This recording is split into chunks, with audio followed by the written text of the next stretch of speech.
আসসালামু আলাইকুম ভিউয়ার্স। মৌলিক শব্দ পার্ট 6 এ আপনাকে স্বাগতম। আজকে আমরা শিখব এমন কিছু প্রয়োজনীয় আরবি শব্দ যে শব্দগুলো সাধারণত আমরা বেশিরভাগ মানুষই শেখার চেষ্টা করি না। এই শব্দগুলো বাক্যের সাথে যোগ হয়ে কোনো কথা সহজে বুঝতে এবং বোঝাতে সাহায্য করে। তো চলুন বন্ধুরা, সময় নষ্ট না করে আজকে আমরা শিখে নিই এমন কিছু প্রয়োজনীয় আরবি শব্দ। প্রথমে আমরা যে শব্দটা শিখব সেটা হচ্ছে বাংলা শব্দ যদি। বাংলা শব্দ যদি এর আরবি শব্দ হচ্ছে চান। চান। ফর এক্সাম্পল আপনি বলতে পারেন চান ইন্তেরো কাল্লামনি। যদি তুমি যাও আমাকে বলো। চান ইন্তেরো কাল্লামনি। যদি তুমি যাও আমাকে বলো। উদাহরণস্বরূপ আপনি আরো বলতে পারেন চান ইনতে ইজি আনারো। যদি তুমি আসো আমি যাব। চান ইনতে ইজি আনারো। যদি তুমি আসো আমি যাব। নেক্সট শব্দ হতে, থেকে বা চেয়ে। এর আরবি শব্দ হচ্ছে মিন। হতে, থেকে বা চেয়ে এর আরবি শব্দ হচ্ছে মিন। ফর এক্সাম্পল হাদা জেন মিন গাবল। এটা আগেরটার চেয়ে ভালো। হাদা জেন মিন গাবল। এইটা আগেরটার চেয়ে ভালো। আবার অনেকে প্রশ্ন করে ইনতে মিন হুয়েন, অর্থাৎ আপনি কোথায় থেকে। কোথায় থেকে মিন্স কোন দেশ থেকে। সো আমরা তার উত্তর বলতে পারি আনা মিন বাংলাদেশ, অর্থাৎ আমি বাংলাদেশ থেকে। বাংলাদেশ থেকে মানে আমি বাংলাদেশি। এরকম আরো অনেক উদাহরণ দেওয়া যায়। আনা আকবর মিন হুয়া, আমি তার চেয়ে বড়।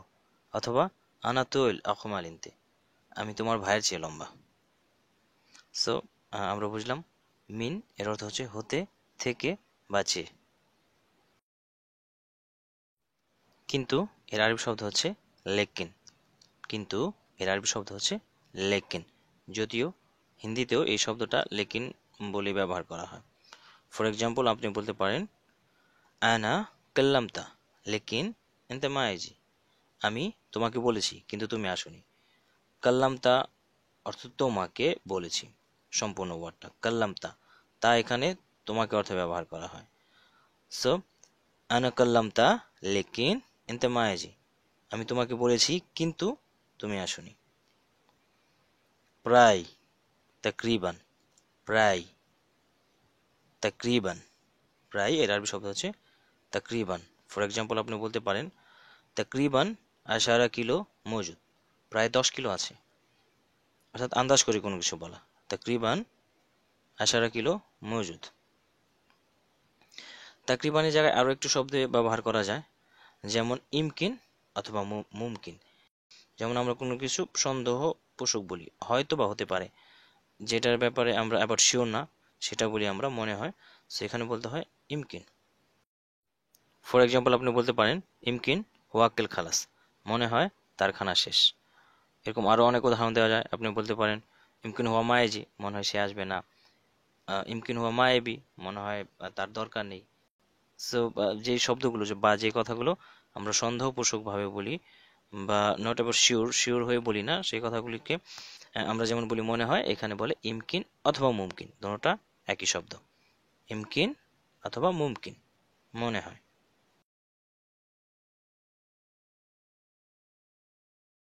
এরপরে শব্দ হচ্ছে তার মানে। আরবি শব্দ হচ্ছে ইয়ানি।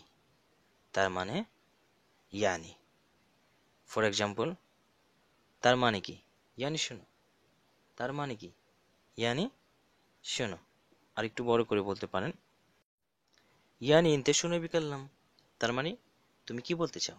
ইয়ানি ইনতে শুনে বিকাল্লাম, তার মানে তুমি কি বলতে চাও। জন্য এর আরবি শব্দ হচ্ছে হাইক, আসান, মিশন। যদিও জন্য এর আরবি শব্দ এই তিনটা, কিন্তু সব জায়গায় আপনি আপনার যেটা ইচ্ছা সেটা ব্যবহার করতে পারবেন না। জায়গা ভেদে এটার ব্যবহার আলাদা। যেমন যখন কার জন্য আমরা বলি কার জন্য, কার জন্য মিন্স কোনো ব্যক্তির জন্য, তখন শব্দটা হয় হাইক মিনু। যেমন আপনি কোনো কিছু নিয়ে যাচ্ছেন এবং আপনাকে জিজ্ঞেস করা হলো হায়দা হাইক মিনু, এটা কার জন্য। আপনি উত্তর দিলেন হায়দা হাইক যার জন্য, হায়দা হাইক আব্দুর রহমান। অথবা আপনি বলতে পারেন হায়দা হাইক বেত। বেত ইয়ানি সবার জন্য, বাড়ির সবার জন্য। হায়দা হাইক বেত, এটা বাড়ির জন্য। বাড়ির জন্য মিন্স বাড়ির সবার জন্য। এবং আসান অর্থ জন্য।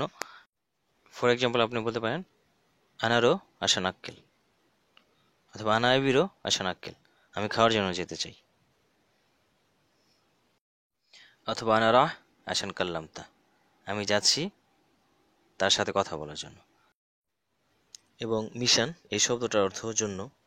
মিশন শব্দটা সাধারণত তখনই ব্যবহার করা হয় যখন আমরা কোনো কাজ করছি এবং আমাদের এসে জিজ্ঞাসা করা হয় এটা কি জন্য করছি, অর্থাৎ প্রশ্নবোধক জন্য যেটা, সেটা তখন শব্দটা ব্যবহার করে মিশন। ফর এক্সাম্পল, হাদা সই মিশন শুনো, এটা কি জন্য করছো।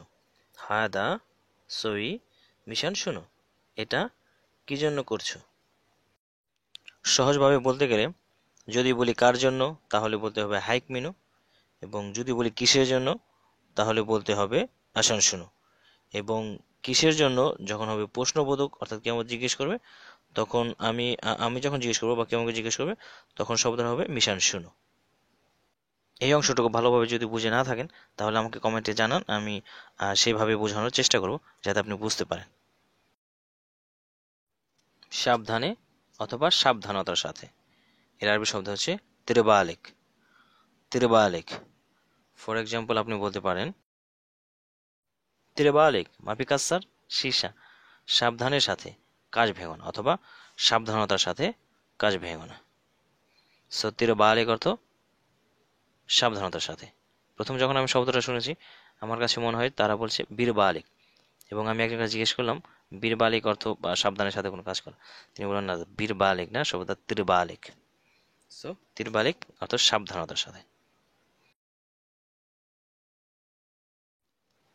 ঠাট্টা বা মস্কারা, কে আরবিতে বলে কাশমারা। কাশমারা, আরবিরা মস্কারা শব্দটাও বলে, তবে সঠিক শব্দটা হচ্ছে, সঠিক আরবি শব্দ হচ্ছে কাশমারা। কাশমারা অর্থ ঠাট্টা করা বা মস্কারা করা। ফর এক্সাম্পল আপনি বলতে পারেন আনা সই কাশমারা, আমি ঠাট্টা করেছি। আনা সই কাশমারা, আমি ঠাট্টা করেছি। এবং আজকের ভিডিওর শেষ শব্দ যেটা, সেটা হচ্ছে রেখে দাও বা বাদ দাও। আরবিতে এটাকে বলে খাল্লি। খাল্লি, রেখে দাও বা বাদ দাও। ধরুন আপনি কোনো কাজ করছেন এবং আপনার কফিল এসে আপনাকে বললো খাল্লি তালহিনি, তার মানে আপনাকে বুঝতে হবে ওই কাজটা রেখে আপনাকে ওখানে যেতে বলছে। খাল্লি তালহিনি, অর্থাৎ ওই কাজটা রেখে আপনি ওখানে যান। বাদ দাও বা রেখে দাও, এখানে আসো। সো খাল্লি অর্থাৎ রেখে দাও, বাদ দাও, এই অর্থে বোঝায়। আজকের মতো এই পর্যন্ত ভিউয়ার্স। ভিডিও শেষ করার আগে যদি আপনি এখনও লার্ন আরবিক ভিডিও চ্যানেলটি সাবস্ক্রাইব করে না থাকুন তাহলে এখনই সাবস্ক্রাইব করে নিন এবং সাথে থাকা বেল বাটনটা অন করে নিন, যাতে পরবর্তীতে আমরা যখনই কোনো ভিডিও আপলোড করব তার নোটিফিকেশন আপনি পেয়ে যান। ধন্যবাদ ভিউয়ার্স ভিডিওটি দেখার জন্য। ভালো লাগলে অবশ্যই লাইক করবেন, বন্ধুদের সাথে শেয়ার করবেন বেশি বেশি করে, এবং এই ভিডিও সম্পর্কে যদি কোনো কিছু জানার থাকে তাহলে অবশ্যই নিচে কমেন্ট বক্সে গিয়ে কমেন্ট করবেন। ধন্যবাদ আরেকবার। আল্লাহ হাফেজ।